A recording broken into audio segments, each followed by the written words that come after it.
ಇತ್ತೀಚಿನ ಸಂಚಿಕೆಗಳನ್ನು ಜಾಹೀರಾತಿನ ಕಿರಿಕಿರಿ ಇಲ್ಲದೆ ನೋಡಿ.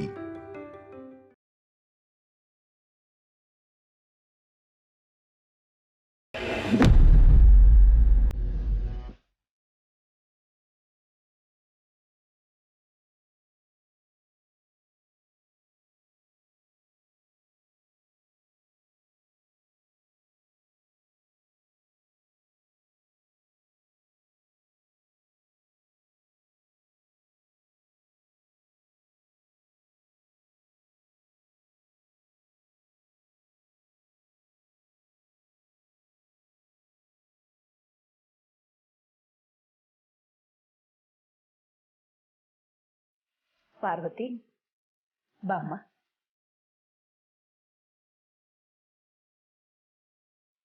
ಬಾಮ್ಮ ಇಲ್ಲಿ.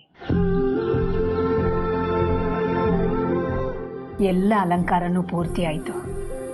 ಆದರೆ ಒಂದ್ರ ಕೊರತೆ ಕಾಣ್ತಿದೆ.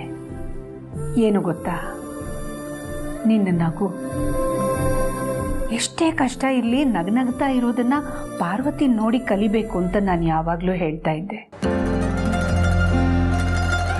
ಆದ್ರೆ ಇವತ್ತಿನ ದಿವಸ ನಿನ್ನ ಮುಖದಲ್ಲಿ ಆ ನಗು ಕಾಣ್ತಿಲ್ವಲ್ಲಮ್ಮ? ಯಾಕಮ್ಮ ಪಾರ್ವತಿ?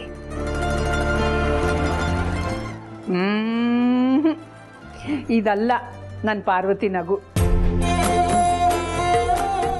ಎಲ್ಲಿ ಕಳೆದೋಗಿದೆ ಆ ನಗು? ಯಾಕೆ ಇಷ್ಟೊಂದು ಸ್ಟ್ರೆಸ್ ಆಗಿರೋ ಥರ ಇದೆಯಾ? ಎಲ್ಲ ಸರಿ ಹೋಯ್ತಲ್ಲ? ರಿಲ್ಯಾಕ್ಸ್ ಆಗಿರೋ. ಮೊದಲು ಬಡತನ ಇತ್ತು, ರಾಣನ ಭಯ ಇತ್ತು. ಆದರೆ ಈಗ ಈ ಅತ್ತೆಮ್ಮನ ಆಶೀರ್ವಾದ ಸದಾ ನಿಮ್ಮ ಜೊತೆ ಇರುತ್ತೆ. ನೀವು ನಗ್ನಗ್ತಾ ಇರೋ ಥರ, ನಿಮ್ಮನ್ನ ಯಾವ ನೋವು ಬಾಧಿಸದೇ ಇರೋ ಥರ ನಾವೆಲ್ಲ ನೋಡ್ಕೋತೀವಿ. ಇಷ್ಟಕ್ಕೂ ಬಸರಿ ಹುಡುಗಿಯರಿಗೆ ಸೀಮಂತ ಯಾಕೆ ಮಾಡ್ತಾರೆ ಗೊತ್ತಾ? 5 ತಿಂಗಳು ತುಂಬುವಾಗ ಬಸರಿ ಹುಡುಗಿಯರಲ್ಲಿ ಹಾರ್ಮೋನಲ್ ಚೇಂಜಸ್ ಆಗುತ್ತೆ, ಮೂಡ್ ಸ್ವಿಂಗ್ಸ್ ಇರುತ್ತೆ. ತಾಯಿನ, ತವ್ರ ಮನೆಯವರೆಲ್ಲ ಮಿಸ್ ಮಾಡ್ಕೊಳ್ಳೋಕೆ ಶುರು ಮಾಡ್ತಾರೆ. ಸುತ್ತಮುತ್ತ ಎಲ್ಲರೂ ಇದ್ದರೂ ಏನೋ ಆತಂಕ, ಏನೋ ಇಲ್ಲ ಅನ್ನೋ ಕೊರತೆ ಅವರನ್ನು ಕಾಡುತ್ತೆ. ಹೆರಿಗೆ ಸರಿಯಾಗಿ ಆಗುತ್ತೋ ಇಲ್ವೋ, ಎಲ್ಲ ಸರಿಯಾಗಿರುತ್ತೋ ಇಲ್ವೋ ಅನ್ನೋ ಆತಂಕ ಅವರನ್ನು ಸದಾ ಕಾಡ್ತಿರುತ್ತೆ. ಈ ಸಂದರ್ಭದಲ್ಲಿ ಅವರವ್ರ ನಂಬಿಕೆ, ಅವರವ್ರ ಸಂಪ್ರದಾಯದ ಪ್ರಕಾರ 5ನೇ ತಿಂಗಳಿಗೋ 7ನೇ ತಿಂಗಳಿಗೋ 8ನೇ ತಿಂಗಳಿಗೋ ಸೀಮಂತದ ಶಾಸ್ತ್ರನ ಮಾಡ್ತಾರೆ. ಇಂಥ ಸಂದರ್ಭದಲ್ಲಿ ಬಂಧು ಬಾಂಧವರೆಲ್ಲ ಬರ್ತಾರೆ, ಬಸರಿ ಹುಡುಗಿಗೆ ಆಶೀರ್ವಾದ ಮಾಡ್ತಾರೆ, ಹೆರಿಗೆ ಸುಸೂತ್ರವಾಗಿ ನಡೀಲಿ ಅಂತ ಹರಿಸ್ತಾರೆ. ಇದರಿಂದ ಬಸರಿ ಹುಡುಗಿಗೆ ಆತ್ಮವಿಶ್ವಾಸ ಜಾಸ್ತಿ ಆಗುತ್ತೆ. ಹೆರಿಗೆ ದಿನ ಹತ್ರ ಬರ್ತಿದ್ದ ಹಾಗೆ ಮಾನಸಿಕವಾಗಿ ಸಿದ್ಧವಾಗಿರ್ತಾರೆ. ಅದಕ್ಕೆ ನಮ್ಮ ಪೂರ್ವ ಕಾಲದಿಂದನೂ ಬಸರಿ ಹುಡುಗಿಯರಿಗೆ ಸೀಮಂತ ಶಾಸ್ತ್ರ ಮಾಡ್ಕೊಂಡು ಬಂದಿರೋದು. ಇನ್ನು ಮುಂದೆ ನಿನ್ನ ಜೀವನದಲ್ಲಿ ದುಗುಡ, ದುಮ್ಮಾನ, ದುಃಖ, ನೋವು ಯಾವುದೂ ಇರೋದಿಲ್ಲಮ್ಮ. ಬರೀ ಸುಖ, ಸಂತೋಷ, ನೆಮ್ಮದಿ ಮಾತ್ರ ಇರುತ್ತೆ. ನೀನು ಯಾವುದಕ್ಕೂ ಯೋಚನೆ ಮಾಡಬೇಡ, ಸಂತೋಷವಾಗಿದ್ದುಬಿಡು ಪಾರ್ವತಿ. ಅತ್ತಿಮ್ಮ, ಒಂದು ಮಾತು ಕೇಳಲ್ಲ? ಕೇಳಮ್ಮ ಪಾರ್ವತಿ. ನೀವು ನಮ್ಮನ್ನು ಯಾಕೆ ಮತ್ತೆ ಮನೆ ಒಳಗಡೆ ಕರ್ಕೊಂಡು ಬಂದಿದ್ದು? ನಿಮ್ದು ಯಾವ ತಪ್ಪು ಇಲ್ಲ ಅಂತ ಗೊತ್ತಾಯ್ತಲ್ಲ, ಅದಕ್ಕೆ. ನಾನು ನಿಮಗೆ ತಕ್ಕ ಸೊಸೆ ಅಲ್ಲ ಅಲ್ವಾ ಅತ್ತಿಮ್ಮ? ಪಾರ್ವತಿ, ನಿನಗಿಂತ ಒಳ್ಳೆ ಸೊಸೆ ಸಿಗೋದು ಸಾಧ್ಯನೇ ಇರಲಿಲ್ಲ ಅಂದ್ಕೊಂಬಿಡು. ನಾನು ಅಂದ್ಕೊಳ್ಳೋದು ಬೇರೆ ಅತ್ತಿಮ್ಮ, ಆದರೆ ನಿಮ್ಮ ಕಲ್ಪನೆಯ ಸೊಸೆ ಬೇರೆನೇ ಅಲ್ವಾ ಇತ್ತಿತ್ತು? ನಿಮ್ಮ ದೊಡ್ಡ ಸೊಸೆ ಅಂದರೆ ನಿಮ್ಮದೇ ಪ್ರತಿರೂಪ ಆಗಿರಬೇಕು ಅಂತ ಬಯಸಿದ್ರಿ ಎಲ್ಲ ವಿಷಯದಲ್ಲೂ, ಅಲ್ವಾ ಅತ್ತಿಯಮ್ಮ?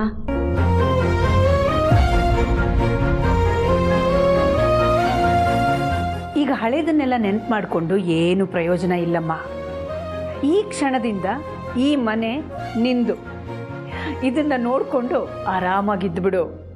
ಅದಕ್ಕೆ ನಿಮ್ಮ ಹತ್ರ ಸ್ವಲ್ಪ ಮಾತಾಡಬೇಕಾಗಿತ್ತು. ಯಾವ ವಿಷಯ? ಅದು ಸ್ವಲ್ಪ ಪರ್ಸನಲ್ ಮ್ಯಾಟ್ರು. ಸೀಮಂತ ಆದಮೇಲೆ ಮಾತಾಡೋಣವಾ? ಇಲ್ಲ ಅದಕ್ಕೆ ಅದಕ್ಕೂ ಮುಂಚೆನೇ ಮಾತಾಡಬೇಕಾಗಿತ್ತು. ಅದು ಸೀಮಂತಕ್ಕೆ ಸಂಬಂಧಪಟ್ಟಿದ್ದ ವಿಷಯ, ತುಂಬ ಮುಖ್ಯವಾದದ್ದು. ಸರಿ, ಬರ್ತೀನಮ್ಮಪ್ಪ. ಬನ್ನಿ ಅದಕ್ಕೆ.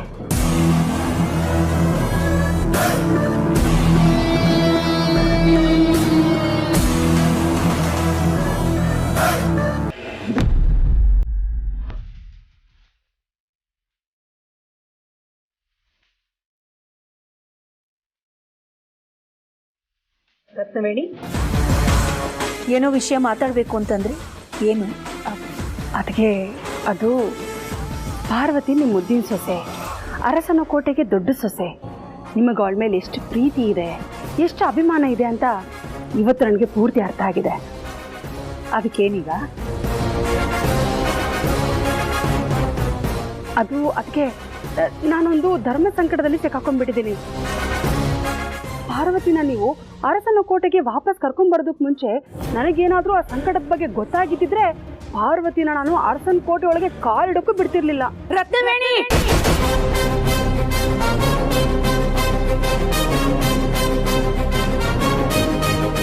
ಯಾರ ಬಗ್ಗೆ ಏನು ಮಾತಾಡ್ತಿದ್ದೀರಾ ಅನ್ನೋ ಅರಿವಿದೆಯಾ ನಿಮಗೆ? ಪಾರ್ವತಿ ಈ ಮನೆಯ ಹಿರಿ ಸೊಸೆ ಮಾತ್ರ ಅಲ್ಲ,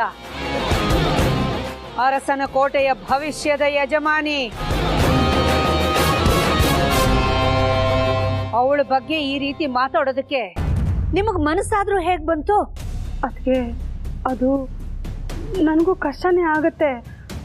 ಆದರೂ ಪಾರ್ವತಿ ಬಗ್ಗೆ ಏನಾದ್ರೂ ನೆಗೆಟಿವ್ ಆಗಿ ಹೇಳಿದ್ದನ್ನ ಕೇಳಿಸ್ಕೊಳ್ಳೋದಕ್ಕೂ ನನಗೆ ಮನಸ್ಸಿಲ್ಲ. ಅದೊಂದು ವಿಷಯದಲ್ಲಿ ನನಗೆ ತಾಳ್ಮೆ ಇಲ್ಲ ಅನ್ಕೊಂಬಿಡಿ.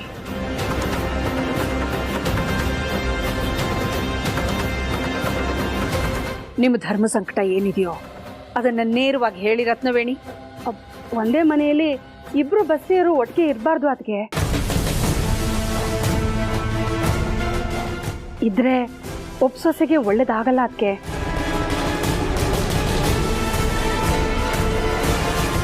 ಅಲ್ಲ ರತ್ನವೇಣಿ, ಪಾರ್ವತಿನ ಆದಿತ್ಯನ ಅರಸನ ಕೋಟೆಗೆ ವಾಪಸ್ ಕರೆಸ್ಕೋಬೇಕು ಅನ್ನೋದು ಮೊನ್ನೆನೇ ಡಿಸೈಡ್ ಆಗಿದೆ.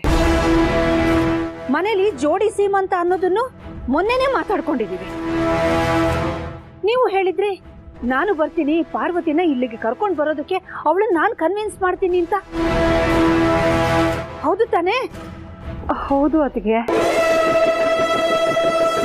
ಮತ್ತೆ ಆಗ್ಲೇ ಯಾಕೆ ಇಬ್ರು ಬಸರಿ ಸೊಸೆಯರು ಮನೆಯಲ್ಲಿ ಒಟ್ಟಿಗೆ ಇರಬಾರ್ದು ಅನ್ನೋ ಮಾತನ್ನ ಹೇಳಲಿಲ್ಲ? ಈಗ ನನ್ನ ಸೊಸೆ ಮಗ ಮನೆಗೆ ಬಂದ ಮೇಲೆ ಯಾಕೆ ಹೇಳ್ತಿದ್ದೀರಾ? ಅದು ಯಾಕಂದ್ರೆ ನನಗೂ ಅದ್ರ ಬಗ್ಗೆ ಗೊತ್ತಿರಲಿಲ್ಲ. ಅದಕ್ಕೆ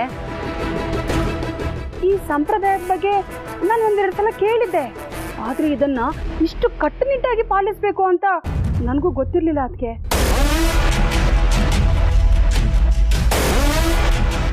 ಅದು ಈಗ ತಾನೇ ನಮ್ಮ ಅತ್ತೆ ನಿನ್ನ ಮನೆಗೆ ಯಾವಾಗ ವಾಪಸ್ ಬರ್ತೀಯ ಅಂತ ಕೇಳಕ್ಕೆ ಫೋನ್ ಮಾಡಿದ್ರು.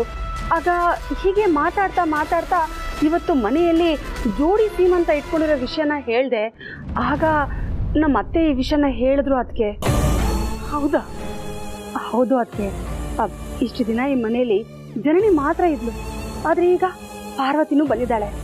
ಅವಳು ಬಂದಿದ್ರಿಂದ ಜನನಿಗಾಗ್ಲಿ ಅವಳ ಹೊಟ್ಟೆಲಿರೋ ಮಗುಗಾಗ್ಲಿ ಏನಾದರೂ ತೊಂದರೆ ಆಗ್ಬೋದೇನೋ ಅಂತ ನನಗೆ ತುಂಬಾನೇ ಭಯ ಆಗ್ತಿದೆ. ಅದಕ್ಕೆ ಒಬ್ಬ ಬಸ್ತಿ ಹೆಂಗಸು ಸ್ನಾನ ಮಾಡಿದ ನೀರನ್ನ ಇನ್ನೊಬ್ಬ ಬಸ್ತಿ ಹೆಂಗಸು ದಾಟಬಾರ್ದು ಅಂತ ಹೇಳ್ತಾರೆ. ಅದಕ್ಕೆ ಅಷ್ಟೇನಾ? ಅದು ಈ ಮನೇಲಿ ನಡೆಯೋ ಚಾನ್ಸೇ ಇಲ್ಲ ಬಿಡಿ. ಯಾಕಂದ್ರೆ ನಮ್ಮ ಮನೇಲಿ ಎಲ್ರಿಗೂ ಬೇರೆ ಬೇರೆ ರೂಮ್ಗಳಿವೆ, ಬೇರೆ ಬೇರೆ ವಾಶ್ರೂಮ್ ಬಾತ್ರೂಮ್ಗಳಿವೆ.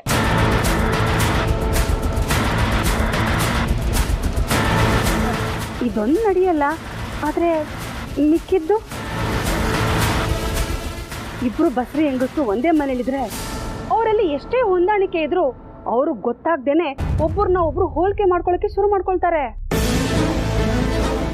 ಈಗ ನೋಡಿ, ಇಬ್ರಿಗೂ 5 ತಿಂಗಳು, ಆದ್ರೆ ಪಾರ್ವತಿಗೆ 5 ತಿಂಗಳಿಗೆ ಹೊಟ್ಟೆಯಲ್ಲಿ ಮಗು ಒದ್ದಿತ್ತಂತೆ, ಆದ್ರೆ ಜನನಿಗೆ ಇನ್ನೂ ಇಲ್ಲ.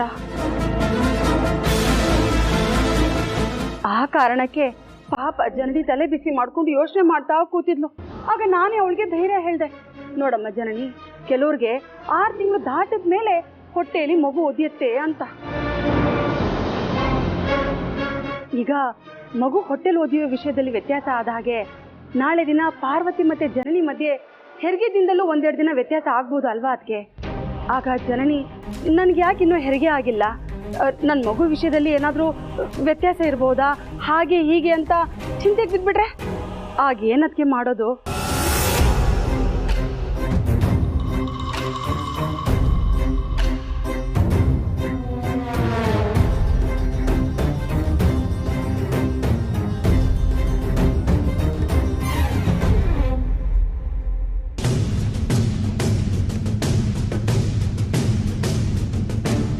ನನ್ನಿಂದ ಜನನಿಗೆ ಅನ್ಯಾಯ ಆಗಲ್ಲ ಅಂತ ಜನನಿಗೆ ನನ್ನ ಮೇಲೆ ನಂಬಿಕೆ ಇದೆ. ಆದರೆ ಅವ್ರ ಚಿಕ್ಕಮ್ಮಂಗೆ ದಾಮಿನಿ ಮೇಡಮ್ಗೆ ಆ ನಂಬಿಕೆ ಇಲ್ಲ. ನಾವಿಲ್ಲೇ ಇದ್ಬಿಟ್ರೆ ನನ್ನ ಗಂಡನ್ನ ನನ್ನ ಮಗು ಪಾಲ್ಗೆ ಇದು ಹಂಗಿನ ಅರಮನೆ ಆಗ್ಬಿಡುತ್ತೆ. ಸ್ವಾಭಿಮಾನ ಇಲ್ಲದೆ ನಾವು ತಲೆ ತಗ್ಗಿಸ್ಕೊಂಡು ಬದುಕಬೇಕಾಗತ್ತೆ. ಈ ಕ್ಷಣನೇ ನಾನು ಈ ಮನೆಯಿಂದ ಹೊರಟ್ಬಿಡ್ಬೇಕು. ಆದರೆ ಅತ್ಯಮ್ಮ ಇವತ್ತು ನನಗಿಲ್ಲಿ ಸೀಮಂತ ಇಟ್ಕೊಂಡಿದ್ದಾರೆ. ನಾನು ಅತ್ಯಮ್ಮಂಗೆ ಯಜಮಾನ್ರಿಗೆ ಏನು ಹೇಳೋದು? ಭಗವಂತ ನೀನೇ ದಾರಿ ತೋರ್ಸಪ್ಪ.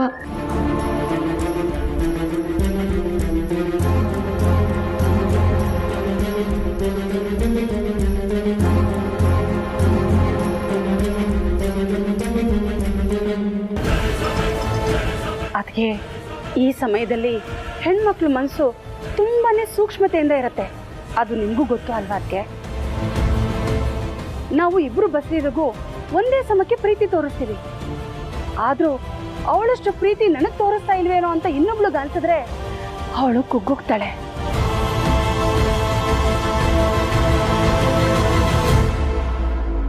ಅದು ಪಾರ್ವತಿಗೆ ಆಗ್ಲಿ ಜನನಿಗೆ ಆಗ್ಲಿ ಅವ್ರ ಹೊಟ್ಟೆಲಿರೋ ಮಗು ಬೆಳವಣಿಗೆಗೆ ಆಗ್ಲಿ ಒಳ್ಳೇದಲ್ಲ ಅಲ್ವಾ? ಅದಕ್ಕೆ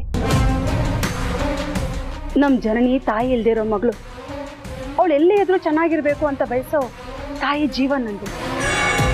ನಮ್ಮ ಪಾರ್ವತಿಗೂ ತಾಯಿ ಇಲ್ಲ, ಗೊತ್ತಲ್ವಾ? ಗೊತ್ತು ಅದಕ್ಕೆ. ಆದರೆ ತಾಯಿಗಿಂತ ನೀವು ಅವಳಿಗೆ ಯಾವ್ದ್ರಲ್ಲಿ ಕಡಿಮೆ ಮಾಡಿದ್ದೀರಾ ಹೇಳಿ? ನಿಮ್ಗೆ ನಮ್ಮ ಜನನಿ ಬಗ್ಗೆನೂ ಅಷ್ಟೇ ಅಕ್ಕರೆ ಇದೆ, ಅದು ಬೇರೆ ವಿಷಯ. ಆದ್ರೆ ಜನನಿ ನಮ್ಮ ಅಕ್ಕನ ಮಗಳು, ಮನ್ಸು ಒಂದ್ ಹೆಜ್ಜೆ ಅವಳ ಕಡೆ ಎಳೆಯೋದು ಸಹಜ ಅಲ್ವಾ? ಅದಕ್ಕೆ ಈಗ ಜನನಿ ಜೊತೆ ಪಾರ್ವತಿನೂ ಇರೋದು ಅಷ್ಟು ಒಳ್ಳೇದಲ್ಲ ಅಂತ ನನಗೆ ಅನಿಸಿದೆ. ಅದಕ್ಕೆ ಜನನಿ ಪಾಲಿಗೆ ನೀವೇ ದೇವರು, ನೀವೇ ನ್ಯಾಯಾಧೀಶರು. ಯಾವ್ದು ಸರಿ ಯಾವ್ದು ತಪ್ಪು ಅಂತ ನೀವೇ ಸ್ವಲ್ಪ ಸರಿಯಾಗಿ ಯೋಚನೆ ಮಾಡಿ ನಿರ್ಧಾರ ತಗೊಳ್ಳಿ. ಅದಕ್ಕೆ ಈಗ ಜನನಿ ಜೊತೆ ಪಾರ್ವತಿನೂ ಈ ಮನೇಲಿರೋದು ಒಳ್ಳೇದಲ್ಲ ಅಂತ ನನಗೆ ಅನ್ನಿಸ್ತಿದೆ. ಅದಕ್ಕೆ ನಿಧಾನಕ್ಕೆ ಯೋಚನೆ ಮಾಡಿ ಒಂದು ಒಳ್ಳೆ ನಿರ್ಧಾರಕ್ಕೆ ಬನ್ನಿ. ಅದಕ್ಕೆ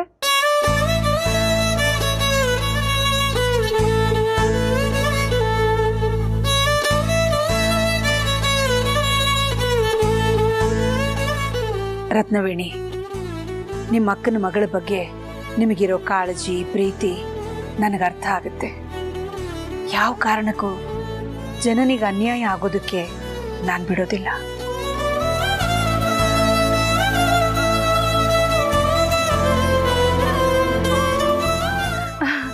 ಹಾಗಾದ್ರೆ ಪಾರ್ವತಿನ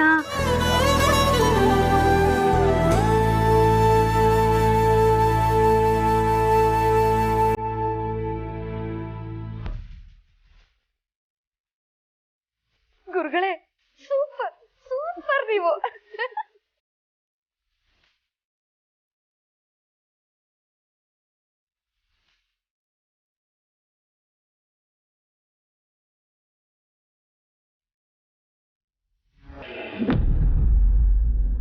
ಪ್ರೀತು, ಆದಿತ್ಯ ಈ ದಿನಕ್ಕೋಸ್ಕರ ಎಷ್ಟು ಹಂಬಲಿಸ್ತಾ ಇದ್ದೆ ಗೊತ್ತಾ? ಕೊನೆಗೂ ಆ ಭಗವಂತ ಕರುಣೆ ತೋರಿಸ್ಬಿಟ್ಟ.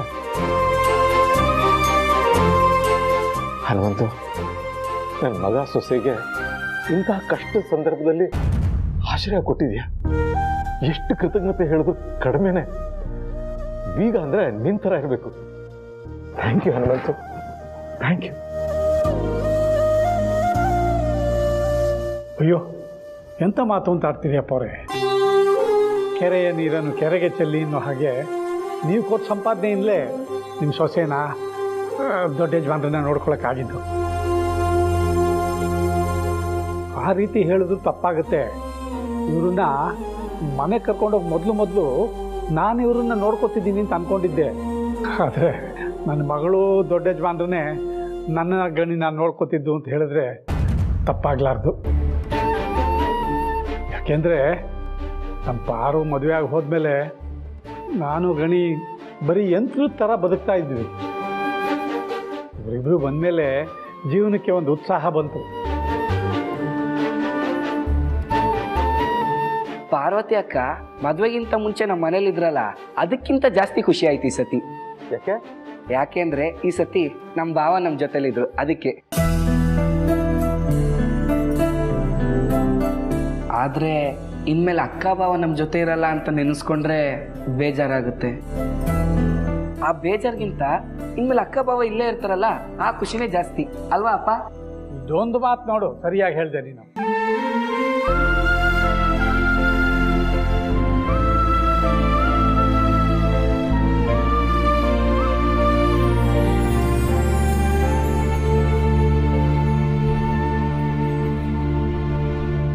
ರಘು, ನಿಮ್ಮ ಹತ್ರ ಸ್ವಲ್ಪ ಮಾತಾಡಬೇಕಾಗಿತ್ತು.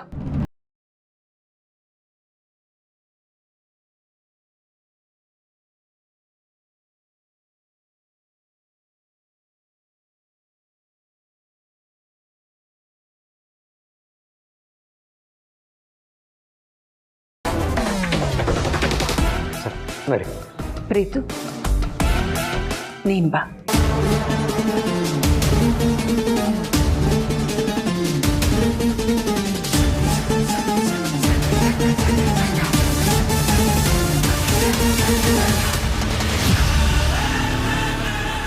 ದೊಡ್ಡ ಯಜಮಾನ್ರೆ, ಎಲ್ಲ ಸರಿಯಾಗಿದೆ ಅಲ್ವಾ?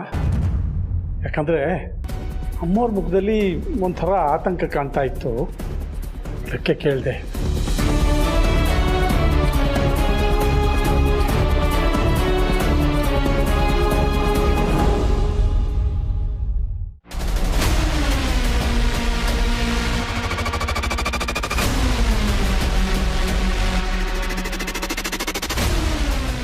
ಅಖಿಲ,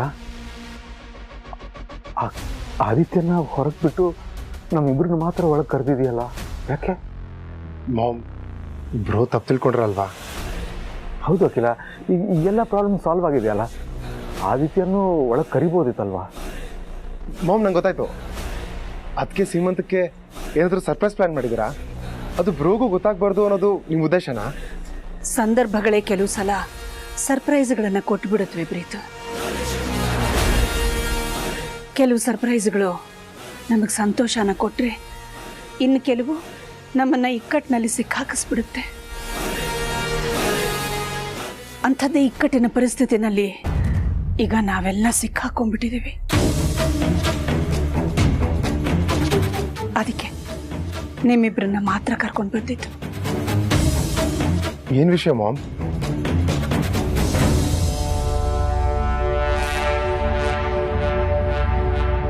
ಒಂದೇ ಮನೆಯಲ್ಲಿ ಇಬ್ರು ಬಸ್ರಿಯರು ಒಟ್ಟಿಗೆ ಇರಬಾರ್ದು. ಅದಕ್ಕೆ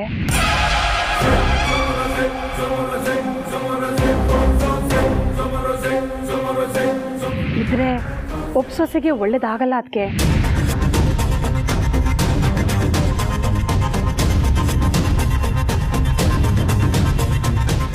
ಈಗ ಜನನಿ ಜೊತೆ ಪಾರ್ವತಿನೂ ಈ ಮನೇಲಿರೋದು ಒಳ್ಳೇದಲ್ಲ ಅಂತ ನನಗನ್ನಿಸ್ತಿದೆ. ಅದಕ್ಕೆ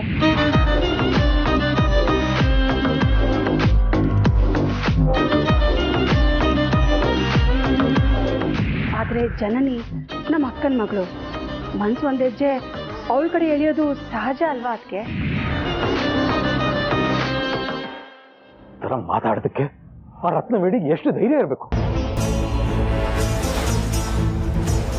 ಇದರಲ್ಲಿ ಅವ್ರ ತಪ್ಪು ಏನೂ ಇಲ್ಲ ಅಲ್ವಾ ರಘು? ನಮ್ಮ ಪೂರ್ವಿಕರಿಗೆ ಕೆಲವು ನಂಬಿಕೆಗಳಿರುತ್ತೆ, ಆ ನಂಬಿಕೆ ಬಗ್ಗೆ ಅವ್ರು ಹೇಳಿದ್ದಾರೆ. ಇದರಲ್ಲಿ ಅವ್ರ ತಪ್ಪು ಏನೂ ಇಲ್ಲ ಅಲ್ವಾ? ಆದರೆ ಇದು ಸ್ವಾರ್ಥ ತಾನೆ.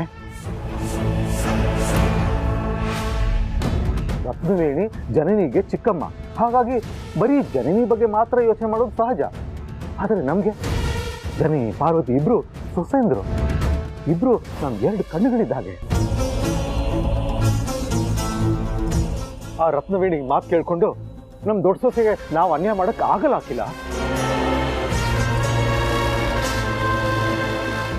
ಪಾಪ ಆದಿತ್ಯ ಪಾರ್ವತಿ ಯಾವ ತಪ್ಪು ಮಾಡದೆ ಇಷ್ಟು ದಿನ ಶಿಕ್ಷೆ ಅನುಭವಿಸಿದ್ದಾರೆ. ಇನ್ ಮುಂದೇನಾದ್ರೂ ಅವ್ರು ಸಂತೋಷವಾಗಿರ್ಬೇಕು ತಾನೆ. ನಾನೆಲ್ಲಿ ಪಾರ್ವತಿನ ಬಿಟ್ಕೊಟ್ಟು ಮಾತಾಡ್ತಾ ಇದ್ದೀನಿ ರಘು. ನಾನು ನಿಮ್ಮ ಥರನೇ ಇಬ್ಬರು ಸೊಸೆಯರ ಬಗ್ಗೆನೂ ಯೋಚನೆ ಮಾಡೋದಕ್ಕೆ ಸಾಧ್ಯ ಅಲ್ವಾ?